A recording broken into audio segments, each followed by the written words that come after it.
Very good evening. Welcome to 686. నేను విజయ. నేను మానస. నేను చక్కెర్ల ఝాన్సీ. బులెటిన్ల ముందుగా హెడ్లైన్స్ చూద్దాం.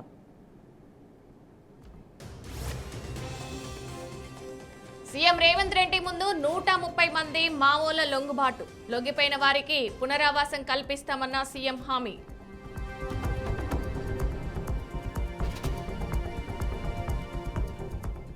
ముగిసిన ఫిరాయింపు ఎమ్మెల్యేల విచారణ. దారుణం కడియం కేసులో తీర్పు రిజర్వ్ చేసిన స్పీకర్.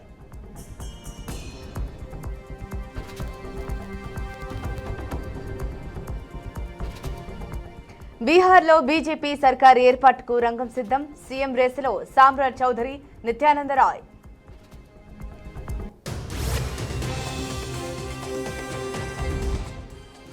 చిరంజీవికి ఎన్టీఆర్ అవార్డు, శుద్ధాలకు సినారే అవార్డు. తెలంగాణ గద్దరు అవార్డుల ప్రకటన.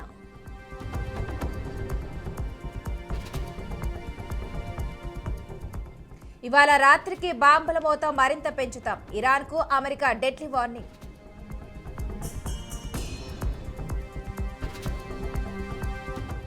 రేపే టీ20 వరల్డ్ కప్ ఫైనల్స్. వ్యూహాలు సిద్ధం చేసుకున్న భారత్, న్యూజిలాండ్ టీమ్స్.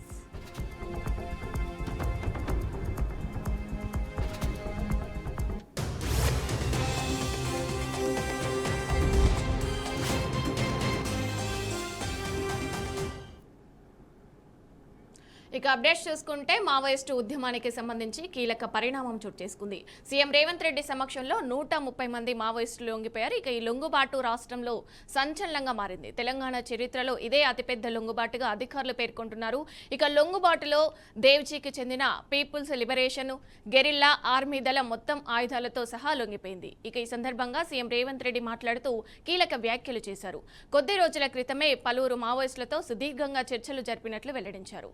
ఇక ఇదే అంశానికి సంబంధించి మరింత సమాచారం మా స్పెషల్ కరెస్పాండెంట్ రామకృష్ణ అందిస్తారు. రామకృష్ణ. విజయ, ఏదైతే ఈరోజు మావోయిస్టులు దాదాపుగా 130 మంది వరకు లొంగిపోయారు ఆయుధాలతో, సీఎం రేవంత్ రెడ్డి అధ్యక్షతన దీనికి సంబంధించి ఏదైతే ICCC దీనిలో జరిగింది, కమాండ్ కంట్రోల్ సెంటర్లో జరిగింది. దీనికి సంబంధించి కూడా 130 మంది వరకు మావోయిస్టులు లొంగిపోయారు. ఏదైతే వాళ్ళ సంబంధించి ఆయుధాలు ఏదైతే ఉన్నాయో 124 వరకు ఆయుధాలను కూడా పోలీసులకు ఇచ్చి లొంగిపోయారు. ఇంత పెద్ద ఎత్తున ఏదైతే ఆయుధాలకు సంబంధించి 124 వరకు దీనికి సంబంధించి ఆయుధాలు ఏదైతే లేటెస్ట్ టెక్నాలజీకి సంబంధించిన AK-47 ఇలాంటివన్నీ కూడా ఆయుధాలు ఏవైతే ఉన్నాయో అవన్నీ కూడా ఇచ్చి లొంగిబాటు జరగడం అనేది మాత్రం ఇప్పటి వరకు ఎన్నడూ రాష్ట్ర చరిత్రలో కావచ్చు, దేశ చరిత్రలో జరగలేదని సీఎం రేవంత్ రెడ్డి చెప్పడం జరిగింది. సో మొత్తం మీద చూసుకున్నట్లయితే ఈ 130 మందికి సంబంధించి ఏదైతే రాష్ట్ర కమిటీ సభ్యులు ఎవరైతే ఉన్నారో 3 వరకు ఉన్నారు.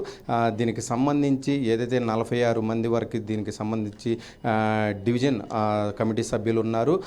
10 మంది వరకు దీనికి సంబంధించి కూడా కొంత ఒక రీజనల్ కమిటీ సభ్యులు ఉన్నారు. సో మొత్తం మీద 46 మంది వరకు ఏరియా కమిటీ సభ్యులు ఉన్నారు. 70 మంది పార్టీ సభ్యులు ఉన్నారు. మొత్తం కూడా 130 మంది లొంగిపోయారు. వీళ్ళు తెలుగు రాష్ట్రాలకు చెందినటువంటి వాళ్ళు 5 వరకు ఉన్నారు. సో మొత్తం మీద దీనికి సంబంధించి సీఎం రేవంత్ రెడ్డి ఏదైతే అక్టోబర్ ఈ సంవత్సరం ఏదైతే లాస్ట్ ఇయర్ అక్టోబర్లో పిలుపునిచ్చిన నేపథ్యంలో ఈ లొంగుబాటు చర్య ఏదైతే భారీ ఎత్తున ఉందని చెప్పేసి డీజీపీ కూడా చెప్పడం జరిగింది. ఏదైతే ఆపరేషన్ కగార్ ఏదైతే ఉందో మార్చికి సంబంధించి ఎండింగ్లో ఉన్న నేపథ్యంలో ఈ లొంగుబాట్లు అనేవి కొంత మరింత ఎక్కువగా ఉండే అవకాశం ఉంది. ఏదైతే తెలంగాణ రాష్ట్రం నుంచి కొంతమంది మావోయిస్టులు ఇంకా లొంగుబాటులో లొంగాల్సి ఉంది. ఖచ్చితంగా వాళ్ళందరూ కూడా వచ్చి జనజీవన స్రవంతిలో కలవాలని సీఎం రేవంత్ రెడ్డి డీజీపీ కూడా పిలుపునిచ్చారు. సో మొత్తం మీద చూసుకున్నట్లయితే ఏదైతే పెద్ద తెలంగాణ రాష్ట్రానికి చెందినటువంటి ఏదైతే గణపతి లాంటి వాళ్ళు కూడా ఉన్నారు. ఇంకా ఆయన వయసు కూడా ఆరోగ్యరీతి కూడా 75 సంవత్సరాల వరకు ఉంది. సో ఆరోగ్యం కూడా సహకరించదు. ఖచ్చితంగా జనజీవన స్రవంతిలో కలవాలని సీఎం రేవంత్ రెడ్డి అయితే పెద్ద పెద్ద లీడర్లను కూడా ఆహ్వానించిన పరిస్థితి ఉంది. సో మొత్తం మీద మావోయిస్టుల లేని రాష్ట్రంగా తెలంగాణ రాష్ట్రం ఉండాలని చెప్పేసి సీఎం రేవంత్ రెడ్డి స్పష్టం చేశారు. మరో పక్కన ఏదైతే మావోయిస్టుల లొంగుబాటు ఏదైతే ఉందో లొంగుబాటుకి సంబంధించి కొంత ఆర్థిక సహాయం కూడా పెంచాలి అని చెప్పేసి లొంగిపోయినటువంటి దేవజీ కావచ్చు, కావచ్చు, సుజాతక్క ఇలాంటి వాళ్ళు ఈ మధ్యన ఏదైతే సెక్రటరియట్లో సీఎం రేవంత్ రెడ్డిన మీటింగ్ నిర్వహించడం జరిగింది. ఆ మీటింగ్లో కొన్ని ఏదైతే మావోయిస్టులు లొంగిపోయినటువంటి మావోయిస్టులు ఎవరైతే అగ్రనేతలు ఉన్నారో కేంద్ర కమిటీ సభ్యులు వాళ్ళు పలు సూచనలు ప్రభుత్వానికి సూచించారో ఆ నేపథ్యంలో అదే సబ్జెక్ట్ తీసుకెళ్ళి ఏదైతే సెంట్రల్ మినిస్టర్ అమిత్ షా ముందు కూడా ఉంచారు. సో దీనికి సంబంధించి కొంత ఇప్పటివరకు మేము అడవుల్లో జీవించాము, దానికి సంబంధించి కొంత ఆరోగ్యం కూడా క్షీణించింది, కొంత ఆరోగ్యం కూడా హాస్పిటల్స్లో కొంత మాకు సంబంధించి కొంత ఫ్రీగా ట్రీట్మెంట్ చేయాలనే విధంగా కూడా చెప్పారు. మరోపక్క చూసుకున్నట్లయితే ఇప్పటివరకు కొంతమందికి ఏదైతే హౌసెస్ లేవో ఆ హౌసెస్ను కూడా అరేంజ్ చేయాలని చెప్పేసి కేంద్ర కమిటీ సభ్యులు సీఎం రేవంత్ రెడ్డికి చెప్పిన నేపథ్యంలో ఈ లొంగుబాటుకి సంబంధించి ఆర్థిక సహాయం కూడా పెంచాలి అని చెప్పేసి సీఎం రేవంత్ రెడ్డికి వాళ్ళు సూచించిన నేపథ్యంలో అది కూడా అధికారులతో చర్చించి వాళ్ళకి ఏదైతే న్యాయం చేయాలో ఆ న్యాయం అంతా కూడా చేస్తాం. ఏదైతే మావోయిస్టుల లొంగుబాటు ఏదైతే ఉందో హింసాత్మకంగా కాకుండా బుల్లెట్ రూపంలో కూడా కాకుండా బ్యాలెట్ రూపంలో ఉండాలి, ఏదైనా క్వశ్చన్ చేసే పద్ధతిలో ఉండాలి. పెద్ద పెద్ద యుద్ధాలే ఏదైతే డిస్కషన్ జరుగుతున్నాయో అదేవిధంగా మావోయిస్టులు కూడా డిస్కషన్ చేసి ఏమన్నా ఉంటే సమాజంలోకి వచ్చి మా దృష్టికి తీసుకురావాలి, ఏదైతే దీనికి హింసాత్మకం అనేది పనికిరాదు అని చెప్పి సీఎం రేవంత్ రెడ్డి స్పష్టం చేయడం జరిగింది. Vijaya. Right, thank you Ramakrishna, thanks for the updates. తెలంగాణలో ఫిరాయింపు ఎమ్మెల్యేల కేసులో కీలక పరిణామం చోటు చేసుకుంది. ఫిరాయింపు వ్యవహారంపై దాఖలైన పిటిషన్లపై అసెంబ్లీ స్పీకర్ చేపట్టిన విచారణ తాజాగా ముగిసింది. ముఖ్యంగా ఎమ్మెల్యే దానం నాగేందర్ దాఖలు చేసిన పిటిషన్లపై కూడా స్పీకర్ పూర్తి స్థాయిలో విచారణ నిర్వహించారు. ఈ కేసుకు సంబంధించి దానం నాగేందర్, కడియం శ్రీహరి వ్యవహారాలపై స్పీకర్ తుది తీర్పును రిజర్వ్ చేసినట్లు సమాచారం. ఇక ఇదే అంశానికి సంబంధించి మరింత సమాచారాన్ని మా ప్రతినిధి శ్రీనివాస్ అందిస్తారు. శ్రీనివాస్, చెప్పండి, ఈ అంశానికి సంబంధించిన అప్డేట్ ఏంటి? తెలంగాణలోని పెద్ద ఎత్తున చర్చ జరుగుతున్నటువంటి పార్టీ ఫిరాయింపు ఎమ్మెల్యేలకు సంబంధించిన విషయాలకు సంబంధించి స్పీకర్ విచారణ కూడా పూర్తి చేయడం జరిగింది. కోర్టుకు సంబంధించినటువంటి ఆదేశాలకు అనుగుణంగానే స్పీకర్ 10 మంది సంబంధించినటువంటి ఫిరాయింపు ఎమ్మెల్యేలకు సంబంధించినటువంటి విషయాలని పూర్తిగా చర్చించడం జరిగింది. విచారణ కూడా పూర్తి చేయడం కూడా జరిగింది. దీనికి సంబంధించి ఇప్పటికే తెలంగాణ వ్యాప్తంగా ఒక చర్చ అయితే జరుగుతున్నటువంటి పరిస్థితి. ఈ చర్చకు సంబంధించినటువంటి విషయాలలో కానీ సంబంధించినటువంటి పూర్తి స్థాయి సమాచారాన్ని కూడా ఎప్పటికప్పుడు స్పీకర్ దానికి సంబంధించిన విషయాలను కూడా విచారణ పూర్తి కూడా ఈ రోజు చేయడం కూడా జరిగింది. ఇకపోతే దానికి సంబంధించిన తీర్పు కూడా రిజర్వ్ చేసినట్లు కూడా తెలుస్తుంది. తన ఛాంబర్ లో ఈ విషయానికి రిజర్వేషన్ సంబంధించిన పూర్తి స్థాయిలోని సమాచారాన్ని చేసుకున్నటువంటి తెలంగాణలో జరిగినటువంటి పార్టీ ఫిరాయింపు ఎమ్మెల్యేలపై జరుగుతున్నటువంటి అనేక విషయాలలోనే పెద్ద ఎత్తున హాట్ టాపిక్ గా మారినటువంటి తెలంగాణ అసెంబ్లీలోని ఈ విషయానికి సంబంధించి కోర్టు ఆదేశాలకు అనుగుణంగానే తెలంగాణ స్పీకర్ పూర్తిగా అంటే దాన్ని విచారణ అయితే పూర్తి చేయడం జరిగింది. ఈ రోజుతో ఆ విచారణ కూడా పూర్తి కావడం కూడా జరిగింది. దీనికి సంబంధించినటువంటి అంటే రిజల్ట్ సంబంధించిన విషయాలను దానికి సంబంధించినటువంటి పూర్వపరాలకు సంబంధించిన విషయాలను కూడా దానికి వెలువలోకి తీసుకొని దీని అన్నింటినీ కూడా విచారణ పూర్తి అయిన తర్వాత కూడా విచారణ సంబంధించిన విషయాలను చెప్పడానికి సంసిద్ధం చేసినటువంటి పరిస్థితి. ఇది తెలంగాణలో జరిగినటువంటి పార్టీ ఫిరాయింపు ఎమ్మెల్యేలపై గత కొంతకాలంగా కోర్టుకు సంబంధించినటువంటి విషయాలలోని కొనసాగుతున్నటువంటి విచారణ. అందులో భాగంగానే సంబంధించిన దానం నాగేందరే కావచ్చు, కడియం శ్రీహరి వీరిపై జరిగినటువంటి విచారణకు సంబంధించిన పూర్తి చేసిన క్రమంలో ఓవరాల్ గా తన 10 మంది ఎమ్మెల్యేలు బీఆర్ఎస్ పార్టీలో గెలిచి కాంగ్రెస్ పార్టీకి చేరారు. దీనికి సంబంధించిన విషయాలన్నింటి మీద క్షుణ్ణంగా కోర్టు ఆదేశాల ప్రకారము విచారణ పూర్తయి తీర్పు కూడా చేస్తున్నట్లు కూడా తెలుస్తున్నటువంటి పరిస్థితి. తెలంగాణలోని పెద్ద ఎత్తున చర్చ జరిగినటువంటి పార్టీ ఫిరాయింపు ఎమ్మెల్యేల విషయానికి సంబంధించినటువంటి ఈ రోజు పూర్తి కావడం కూడా తెలిసి వచ్చిందనేది చర్చ జరుగుతున్నటువంటి తాజా సమాచారం. Okay, thank you Srinivas for the update. రాష్ట్ర ప్రభుత్వం ప్రజా యుద్ధ నౌక గద్దర్ పేరుతో ఇచ్చే గద్దర్ ఫిల్మ్ అవార్డ్స్ 2025 విజేతలను జ్యూరీ ప్రకటించింది. ఎన్టీఆర్ అవార్డు మెగాస్టార్ చిరంజీవికి, ఏఎన్ఆర్ అవార్డు జయసుధకు, కాంతారావు అవార్డు ఆర్ నారాయణమూర్తికి, సినారే అవార్డు సుద్దాల అశోక్ తేజకు, పైడి జయరాజ్ అవార్డు కమల్ హాసన్కు, BN Reddy award Sangeetham Srinivasarao, Raghupathi Venkayyarao award Ramesh ప్రసాద్కు ప్రకటించారు. ఈ సందర్భంగా జ్యూరీ సభ్యులు 2025 సంవత్సరానికి గాను తుది జాబితాను డిప్యూటీ సీఎం భట్టి విక్రమార్కకు అందజేశారు. దీనికి సంబంధించిన మరింత సమాచారాన్ని మా వీఆర్కే ప్రతినిధి రవీంద్ర అందిస్తారు. రవీంద్ర, చెప్పండి, దీనికి సంబంధించిన అప్డేట్ ఏంటి? ఝాన్సీ, ఏదైతే తెలంగాణ రాష్ట్రంలో ఉన్నటువంటి ఫిలిం అవార్డ్స్ ఏవైతే ఉన్నాయో అవి ఈరోజు ఎట్టకేలకు అవార్డుల ప్రకటన అయితే వివిధమైనటువంటి ప్రముఖులకు ఇచ్చే విధంగా ఒక రూపకల్పన జరిగింది. గతంలో కూడా ప్రజా యుద్ధ నౌక గద్దర్ అవార్డు అనేది ఏదైతే అవార్డుల ప్రకటించినప్పుడు రాష్ట్ర ముఖ్యమంత్రి ఈ యొక్క పాలసీ మ్యాటర్ తీసుకొచ్చినప్పుడు కొంత వ్యతిరేక ప్రతికూల అనుకూలంగా ఉన్నాయి. అంటే గద్దర్ అంటే దాదాపుగా అయితే అక్కడ నంది అవార్డ్స్ ఇచ్చేటువంటి ప్లేసులలో ప్రజానౌక గద్దర్ అవార్డులు ఇవ్వడం ఏంటి అనేది కూడా చాలా వరకు చర్చలు అయితే జరిగినాయి. అయినప్పటికీ కూడా రాష్ట్ర ముఖ్యమంత్రి వెనుకడుగు వేయకుండా ఖచ్చితంగా అవార్డు ప్రజా యుద్ధనౌక గాయకుడు కళాకారుడు కాబట్టి మీతో పాటు సినీ ఫీల్డ్లో ఒక రంగం అయితే బయట ప్రపంచానికి గాయ రూపంలో బయట ప్రపంచానికి ఎంతో గుర్తింపు వన్నె తెచ్చినటువంటి గద్దర్ను ఆ అవార్డు తీసుకోవడం తప్పేం లేదని రాష్ట్ర ప్రభుత్వం ఒకవైపు చెప్పి ఆ మాటకు స్టాండ్ అయి ఈరోజు ప్రజా యుద్ధనౌక గద్దర్ అవార్డునే ప్రకటనలో ఉంచడం జరిగింది. అంటే ఇందులో సినీ ప్రముఖులకు చాలామందికి కూడా అవార్డుల రూపంలో గద్దర్ అవార్డులు అయితే ప్రకటించడం జరిగింది. జయసుత, చిరంజీవి వివిధ సీనియర్ని బట్టి వాళ్ళ యొక్క ప్రఖ్యాతను కాబట్టి వాళ్ళకు అనుకూలంగా ఉన్నటువంటి సినీ ప్రముఖులందరికీ కూడా అవార్డులు ప్రకటన చేయడం జరిగింది. ఎన్టీఆర్ అవార్డు కావచ్చు, నాగేశ్వరరావు అవార్డు, తర్వాత గద్దర్ యుద్ధనౌక అవార్డు, అంటే సినీ ప్రముఖులను కలుపుకొని ప్రముఖులు ఎవరైతున్నారో వాళ్ళందరినీ కలుపుకొని కూడా అవార్డుల ప్రకటన అయితే జారీ చేయడం జరిగింది. ఏదైతే అవార్డుల ప్రకటన చేసినటువంటి లిస్టు, ఆ లిస్టు మొత్తం మీద రాష్ట్ర ఉప ముఖ్యమంత్రి బట్టి విక్రమార్క అయితే లిస్టు అందజేయడం జరిగింది. అది ఆ లిస్టు బయటకు వచ్చిన తర్వాత ఎప్పుడు ప్రదానం చేస్తారనేది విషయం పక్కకు పెడితే మొత్తం మీదనైతే దీని ప్రకంపన నుంచి అయితే బయటికి రావడం జరిగింది. మొత్తం మీద ఇచ్చిన మాట ప్రకారం రాష్ట్ర ప్రభుత్వం అయితే మాట నిలుపుకొని ఆ లిస్టును, ఆ జాబితాను అందరినీ కలుపుకుంటారు. సినీ ప్రముఖులు చనిపోయినటువంటి ఎన్టీఆర్, నందమూరి తారక రామారావు కావచ్చు, అక్కినే నాగేశ్వరరావు కావచ్చు, అందరినీ కలుపుకొని కూడా అవార్డుల ప్రకటన వాళ్ళందరికీ ఒక లిస్టు తయారు చేసి మన రాష్ట్ర ఉప ముఖ్యమంత్రి బట్టి విక్రమార్క జరగడం జరిగింది. ఝాన్సీ.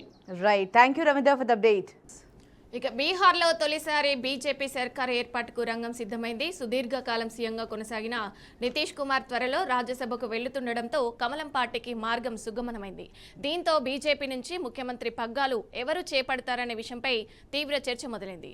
సీఎం రేసులో బీహార్ ఉప ముఖ్యమంత్రి సామ్రాట్ చౌదరి, కేంద్ర హోంశాఖ సహాయ మంత్రి నిత్యానంద్ రాయ్, ఉప ముఖ్యమంత్రి విజయ్ సింహా పేర్లు ప్రముఖంగా వినిపిస్తున్నాయి. ఇక ఇదే అంశానికి సంబంధించి మరింత సమాచారం మా ప్రతినిధి శేఖర్ అందిస్తారు. శేఖర్.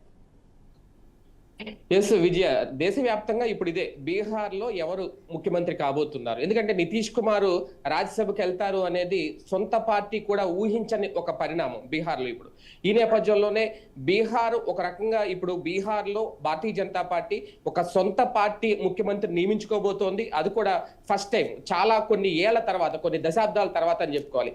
ఈ నేపథ్యంలోనే ముఖ్యమంత్రి పదవిని ఎవరు చేపట్టబోతున్నారు అనే చర్చ అయితే ఖచ్చితంగా రాజకీయాలు ఇప్పుడు జరుగుతోంది. ప్రస్తుతం ఉప ముఖ్యమంత్రిగా సామ్రాట్ చౌదరి ఉన్నారు, అలాగే కేంద్ర హోంశాఖ సహాయ మంత్రిగా నిత్యానంద్ రాయ్ కొనసాగుతున్నారు, అలాగే మరొక డిప్యూటీ సీఎం కూడా ఉన్నారు అక్కడ, ఆయనే విజయ్ సిన్హా. వీళ్ళ పేర్లు అయితే ఖచ్చితంగా వినిపిస్తున్నాయి. అయితే ముందు వరుసలో మాత్రం ఖచ్చితంగా నిత్యానంద్ రాయ్ పేరే ఎక్కువగా వినిపిస్తోంది. ఆయనకి ఎక్కువ అవకాశాలు ఉన్నాయి అనేది కూడా విశ్లేషకుల అంచనా. ఎందుకు అంటే ఇక్కడ ప్రధానంగా బీజేపీ ఎప్పుడు కూడా సామాజిక సమీకరణాలని అలాగే కుల సమీకరణాలని దృష్టిలో పెట్టుకుంటుంది. బడుగు అలాగే బలహీన వర్గాల నుంచి ముఖ్యమంత్రిని ఎంపిక చేసే అవకాశాలు ఉన్నాయనే అభిప్రాయాలు కూడా ఎక్కువగా భారతీయ జనతా పార్టీ నుంచే వినిపిస్తారు. ఈ నేపథ్యంలో చూసుకుంటే కనుక సామ్రాట్ చౌదరి ఎవరైతే ఉన్నారో ఆయన ఓబీసీ వర్గానికి చెందిన వాళ్ళు. ఈ వర్గానికి ఇప్పటి వరకు సీఎం పదవి అనేది దక్కలేదు. ఎన్నికల టైంలో కూడా కేంద్ర హోంమంత్రి అమిత్ షా అలాగే సామ్రాట్ ఒక పెద్ద నాయకుడిగా తీర్చిదిద్దుతాము అనేది గతంలో ఆయన ఇచ్చిన హామీ ఏదైతే ఉందో, ఆ ప్రకటన ఏదైతే ఉందో అది ఇప్పుడు గుర్తు చేసుకుంటున్నారు అందరూ. అయితే ఆయన ఆర్జేడీ నుంచి భారతీయ జనతా పార్టీలోకి వచ్చి దాదాపు 10 ఏళ్ళు కూడా గడిచిపోయింది. ఈ నేపథ్యంలోనే ఇప్పుడు పార్టీ అధిష్టానం ఆయన మీద ఎంతవరకు నమ్మకం చూపిస్తుంది అనేది కీలకమైన అంశం. కానీ ఇక్కడ నిత్యానంద్ రాయ్కి ఎక్కువ అవకాశాలు ఉన్నాయని ఎందుకు చెప్తున్నారు అంటే ఇక్కడ భారతీయ జనతా పార్టీ ఎప్పుడు కూడా బ్యాక్గ్రౌండ్ ఆర్ఎస్ఎస్ బ్యాక్గ్రౌండ్ ఉన్న వ్యక్తిని, మొదటి నుంచి ఏబీవీపీలో కొనసాగిన వ్యక్తిని చూస్తారు అనేది చాలా మంది చెప్తారు. ఈ నేపథ్యంలో నిత్యానంద్ రాయ్ అయోధ్య ఉద్యమ కాలం నుంచి కూడా ఏబీవీపీ అలాగే ఆర్ఎస్ఎస్ లో చాలా చురుగ్గా పనిచేసిన వ్యక్తి. ఆయన బీహార్ లో అతిపెద్ద జనాభా కలిగిన యాదవ సామాజిక వర్గానికి సంబంధించిన వ్యక్తి. సో నిత్యానంద్ రాయ్ గనక ఈ పదవి ఇస్తే ఒకవేళ అగ్రవర్ణాలు నితీష్ వర్గానికి చెందిన కుర్మి వర్గం ఏదైతే ఉందో వీళ్ళు అలాగే ఇతర వెనకబడిన వర్గాల నుంచి కూడా కాస్తంత వ్యతిరేకత వచ్చే అవకాశం ఉంది అనేది కూడా కొంతమంది చెబుతున్నమాట. అయితే ఒకవేళ అగ్రకులానికి సంబంధించిన వ్యక్తి మరొక పేరు కూడా వినిపిస్తుంది, ఆయనే మంగళ్ పాండే. ఈయన పేరు కూడా ఇప్పుడు చర్చలో ఉంది. అంతేకాదు ఒకవేళ నిజంగా భారతీయ జనతా పార్టీ అత్యంత వెనుకబడిన వర్గాలకు గనక ప్రాధాన్యత ఇవ్వాలి అని అనుకుంటే ఇక్కడ వినిపిస్తున్న మరొక పేరు సంజీవ్ చౌరాసియా. ఇప్పుడు ఈయన పేరు కూడా పరిగణలోకి వచ్చింది. అత్యంత వెనుకబడిన వర్గాలకు ఇవ్వాలనుకుంటే ఖచ్చితంగా ఈయనకి ఇస్తారు అనేది. అంతేకాదు వెస్ట్ చంపారణ్ ఎంపీ ఎవరైతే ఉన్నారో, అలాగే రాష్ట్ర భారతీయ జనతా పార్టీ మాజీ అధ్యక్షుడు సంజయ్ జైస్వాల్ పేరు కూడా వినిపిస్తుంది. అలాగే డిప్యూటీ సీఎం గా ఉన్న విజయ్ సిన్హా పేర్లు కూడా ప్రముఖంగా ప్రచారంలో ఉన్నాయి. మరోవైపు నితీష్ కుమారుడు ఎవరైతే ఉన్నారో నిశాంత్ కుమార్, ఆయనకు కూడా డిప్యూటీ సీఎం పదవి ఇచ్చే అవకాశాలు ఉన్నాయి అనేది కూడా ఒక చర్చ అయితే తెర మీదకి వచ్చింది. ఈ సమీకరణాల మధ్య బీహార్ రాజకీయ భవిష్యత్తు ఎలా ఉంటుంది అనేది, అంటే ఎవరికి ఇచ్చినా సరే ఇక్కడ కీలకమైన అంశం బీహార్ లో ఏంటి అంటే, ఎవరు ఇప్పుడు సీఎం అయినా భారతీయ జనతా పార్టీ తరఫున మొదటి వ్యక్తి అవుతారు. అంతేకాదు ఇప్పటికే దేశంలో నిరుపేద రాష్ట్రాల్లో ఇప్పటికీ కూడా బీహార్ పేరు వినిపిస్తుంది. ఇప్పటికీ కూడా నిరుపేద రాష్ట్రాల్లో ఒకటిగా బీహార్ని చూస్తారు. సో ఇటువంటి నేపథ్యంలో బీజేపీ ఇప్పుడు భారతీయ జనతా పార్టీ సొంతంగా పాలన గనక మొదలు పెడితే భారతీయ జనతా పార్టీ అక్కడ బీహార్లో ఆ పేదరికాన్ని ఎలా అధిగమిస్తారు అనేది కూడా ఇక్కడ అత్యంత కీలకమైన ప్రశ్న. ఒకవేళ ఇప్పుడు నితీష్ కుమార్ రాజీనామా చేసి రాజ్యసభకు వెళ్ళినా, ఆయనకు ఒకవేళ కేబినెట్ లో ఒకవేళ కీలక మంత్రి పదవి దక్కినా, ఆయన రాజకీయాలు బీహార్ మీద ఆయన నీడ ఖచ్చితంగా ఉంటుంది అనేవాళ్ళు లేకపోలేదు. లేదు రాజ్యసభకు వెళ్తే ఇక్కడ ఆయన రాజకీయాలు నడవు, ఆయన చక్రం తిప్పడం కుదరదు అనేవాళ్ళు కూడా లేకపోలేదు. ఏది ఏమైనా భారతీయ జనతా పార్టీకి ఇప్పుడు ఒక సవాలు పేదరికం అనే ఏదైతే ఉందో ట్యాగ్ లైన్ బీహార్కి తీసుకొస్తుంది. ఎవరిని ముఖ్యమంత్రిగా కొనసాగిస్తారు అనేది అయితే వేచి చూడాల్సి ఉంది. Vijaya. Right, thank you Shekhar, thanks for the updates. పశ్చిమాసియాలో యుద్ధం మరింత తీవ్రంగా మారుతుంది. అమెరికా భారీగా మందుగుండు సామాగ్రిని ఇజ్రాయెల్కు సరఫరా చేయగా వారం రోజుల యుద్ధంలో ఇప్పటికే 3,000కు పైగా లక్ష్యాలను ధ్వంసం చేశామని ప్రకటించింది. ఇవాళ రాత్రికి బాంబుల మోత మరింత పెంచుతామని అమెరికా హెచ్చరించింది. ఇక ఇరాన్ దాడులతో గల్ఫ్ దేశాల్లో ఉద్రిక్తత నెలకొంది. దుబాయ్, బహ్రెయిన్లపై మిస్సైల్ దాడులు, సౌదీ అరేబియాలోని షైబా చెముర్ క్షేత్రంపై డ్రోన్ దాడులు జరిగినట్లు సమాచారం. ఇక ఇదే అంశానికి సంబంధించి మరింత సమాచారాన్ని మా ప్రతినిధి రాజు అందిస్తారు. రాజు, చెప్పండి. పశ్చిమ ఆసియా దేశాల్లో ఇంకా ఉద్రిక్తత అయితే కొనసాగుతుంది. ఇప్పటికి యుద్ధం ప్రారంభమై 8 రోజులు గడుస్తున్నప్పటికీ కూడా ఇంకా ఇప్పటికీ అదే ఉధృతితో యుద్ధం అయితే కొనసాగుతోంది. ప్రధానంగా ఇరాన్, ఇజ్రాయెల్లో ఉధృతంగా ఈ దాడులైతే చేసుకుంటున్న పరిస్థితి ఉంది. గత 8 రోజులుగా జరుగుతున్న ఈ దాడుల్లో భారీగా ఆస్తి ప్రాణ నష్టం అయితే సంభవించింది. అయితే ఇంకా వైమానిక దాడుల ఉధృతి పెంచుతామని చెప్పి ఇరు దేశాలు కూడా హెచ్చరికలు జారీ చేసుకుంటున్నాయి. మాటల యుద్ధం కూడా కొనసాగుతుంది రెండు దేశాల మధ్య. ఎందుకంటే నేడు ఇజ్రాయెల్ ఇప్పటికే సుమారు 80 యుద్ధ విమానాలను ధ్వంసం చేసినట్టు ఇరాన్ రాజధాని టెహరాన్ పైన భారీ దాడి కూడా నిర్వహించింది. ఈ రోజు ఇజ్రాయెల్ అయితే సుమారుగా 80 ఈ యుద్ధ విమానాలను ఉపయోగించి ఇరాన్ రాజధాని అయిన టెహరాన్ పైన భారీ దాడి అయితే నిర్వహించింది. దుబాయ్ వంటి ప్రధాన నగరాల విమానాశ్రయాలు కూడా ఇప్పటికే మూతపడ్డ పరిస్థితి. అక్కడ కూడా బాంబు ఏదైతే దాడుల కారణంగా దుబాయ్ తన విమానాశ్రయాన్ని పూర్తిగా మూసివేసిన పరిస్థితి ఉంది. యుద్ధ కారణంగా అనిశ్చితైతే నెలకొందని చెప్పొచ్చు. ప్రధానంగా అంతర్జాతీయ మార్కెట్లో చమురు ధరలైతే భారీగా పెరిగే అవకాశం ఉన్నందున ఇరు దేశాలు కూడా సంయమనం పాటించాలని చెప్పి ఇప్పటికే ఐక్యరాజ్య సమితి ఇరు దేశాలని కోరుతున్న పరిస్థితి ఉన్నది. అయినప్పటికీ కూడా రెండు దేశాలు కూడా ఎక్కడ కూడా తగ్గడం లేదు. అటు ఇజ్రాయెల్ కావచ్చు, ఇటు ఇరాన్ కావచ్చు. ఖచ్చితంగా ఇది ఖచ్చితంగా యుద్ధం కొనసాగుతుంది అని చెప్తా ఉంది. అలాగే దుబాయ్, బెహ్రాన్ టార్గెట్ గా ఇరాన్ వరుస దాడులకైతే పాల్పడుతున్న పరిస్థితి అవుతుంది. అటు సౌదీ అరేబియాలోని షైబా చెమురు క్షేత్రం ఏదైతే ఉందో, చమురు ఉత్పత్తి కేంద్రం ఏదైతే ఉందో ఆ దానిపైన కూడా డ్రోన్ దాడులు జరిగాయి.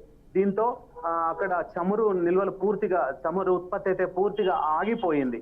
ప్రస్తుతం అంతర్జాతీయ మార్కెట్లో క్రూడ్ ఆయిల్ ధరలు అయితే ఆకాశాన్ని అంటిన పరిస్థితి ఉంది. అయితే ఈ ప్రభావము ఏదైతే అన్ని దేశాల పైన పడనుంది. చమురు ధరలు పెరగడంతో నిత్యావసర వస్తువుల ధరలు కూడా అన్ని పెరిగే అవకాశం ఉంది. ఇప్పటికే అన్ని దేశాలు కూడా అలర్ట్ ప్రకటించాయి. అయితే ఇంకా ఈ దాడులను ఉధృతి చేస్తామంటూ యుఏఈ కూడా హెచ్చరికలు జారీ చేస్తోంది. ఈ దాడులు ఇప్పటికే ఆగలేదు, ఈ దాడులు ఇంకా ఉధృతి చేస్తున్నామంటూ యుఏఈ అయితే తెలియజేయడంతో అన్ని దేశాలు కూడా అటువైపుగా చూస్తున్న పరిస్థితి ఉంది. ఇప్పటికే యుద్ధం కారణంగా కొన్ని దేశాల్లో ఇప్పటికే ఈ చమురు నిల్వలు అయిపోయాయి. అయితే కొన్ని బంగ్లాదేశ్ లాంటి దేశాల్లో పెట్రోలు, చమురు కోసం అయితే జనాలు వెహికల్ తీసుకొని లైన్లో నిలబడుతున్న పరిస్థితి ఉంది. ఇక చమురు ధరలు భారీగా పెరుగుతాయనే వదంతుల కారణంగా ప్రజలంతా కూడా కొంత ఆందోళన చెందుతున్న పరిస్థితి ఉంది. ఇక ప్రధానంగా ఇజ్రాయెల్ తో పాటు సమీప గల్ఫ్ దేశాల్లో కూడా ఈ ఇరాన్ అయితే దాడులకు పాల్పడుతున్న పరిస్థితి ఉంది. దుబాయ్ లాంటి ప్రధాన నగరాల్లో ఇప్పటికే అక్కడ ఎయిర్పోర్ట్ లో వేసిన దాడి కారణంగా ఎయిర్పోర్ట్ అందులో ధ్వంసమయ్యింది. అగ్నిలో ధ్వంసమైన పరిస్థితి ఉంది. అయితే ఇప్పటికే అన్ని దుబాయ్ కూడా ప్రధాన నగరాలకు విమానాలన్నీ కూడా మూసేసిన పరిస్థితి ఉంది. విమాన సర్వీసులన్నీ కూడా నిలిచిపోయాయి. అక్కడి నుంచి వేరే ప్రాంతాలకు వెళ్లే వాళ్ళు తీవ్ర ఇబ్బందులు పడుతున్న పరిస్థితి ఉంది. అన్ని ఏదైతే ప్రధానంగా ప్రపంచ ఆర్థిక వ్యవస్థ కూడా ప్రమాదంలో పడవచ్చు అని చెప్పి ఇప్పటికే ఐక్యరాజ్య సమితి హెచ్చరికలు అయితే జారీ చేసిన పరిస్థితి ఉంది. ఇరు దేశాలు కూడా సంయమనం పాటించాల్సిన అవసరం ఉంది. యుద్ధాలకు నివారించాలి అని చెప్పి ఐక్యరాజ్య సమితి హెచ్చరికలు జారీ చేస్తున్నప్పటికీ కూడా ఈ ఇరాన్ కావచ్చు, ఇజ్రాయెల్ కూడా ఏది కూడా ఎక్కడ కూడా తగ్గడం లేదు. ఇప్పటికైనా రెండు దేశాలు శాంతించి ఖచ్చితంగా కాల్పుల విరమణను పాటించాలని చెప్పి ఐక్యరాజ్య సమితి అయితే హెచ్చరికలు జారీ చేస్తున్నప్పుడు కూడా ఇరు దేశాలు కూడా వినడం లేదు. ఇంకా దాడులు ఉధృతం చేస్తామని చెప్పి ఇటు ఇరాన్ హెచ్చరిస్తుంది, అటు ఇజ్రాయెల్ కూడా హెచ్చరిస్తుంది. కాబట్టి ఇప్పటికైనా ఈ ప్రధానంగా ప్రపంచ ఆర్థిక వ్యవస్థ పైన ప్రభావం పడే అవకాశం ఉంది. కాబట్టి ఇప్పటికైనా ఇరు దేశాలు శాంతించాలని చెప్పి ప్రజలైతే కోరుతున్న పరిస్థితి అయితే ఉంది. Okay, thank you Raju. T20 world cup ఫైనల్కు కౌంటర్ మొదలైంది. ప్రపంచ క్రికెట్ అభిమానులంతా ఆసక్తిగా ఎదురుచూస్తున్న తుది పోరు రేపు సాయంత్రం ప్రారంభం కానుంది.